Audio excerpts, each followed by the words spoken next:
पुन्हा पुन्हा खावीशी वाटणारी गोकुळ बासुंदी. कोल्हापूर जिल्हा परिषदेतील कर्मचारी कावळे सात दरीत कोसळला. आंबोली येथे वर्षा पर्यटनासाठी गेलेल्या कोल्हापूर जिल्हा परिषदेतील एका कर्मचाऱ्याचा पाय घसरून तो 300 फूट खोल कावळेसात दरीत कोसळल्याची धक्कादायक घटना घडली आहे.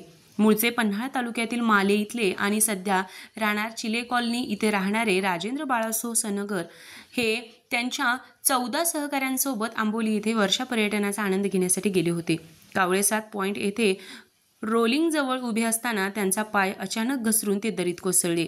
गेळेगावचे सरपंच सागर ढोकरे यांनी या घटनेची माहिती दिली. या घटनेची माहिती मिळताच आंबोली दूरक्षेत्राचे पोलीस कॉन्स्टेबल मनीष शिंदे आणि इतर पोलीस कर्मचारी तात्काळ घटनास्थळी दाखल झाले.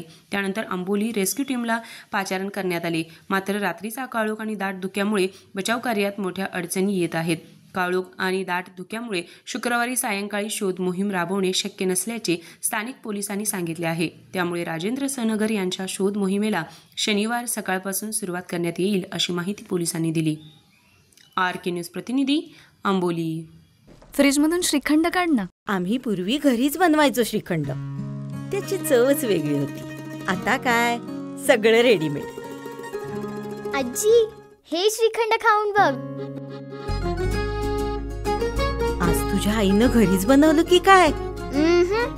हे आहे गोकुळचं श्रीखंड. अगदी जिभेवर रेंगाळणार. जिभेवरच नाही तर मनावरही रेंगाळणार. गोकुळ श्रीखंड, मनावर रेंगाळणार.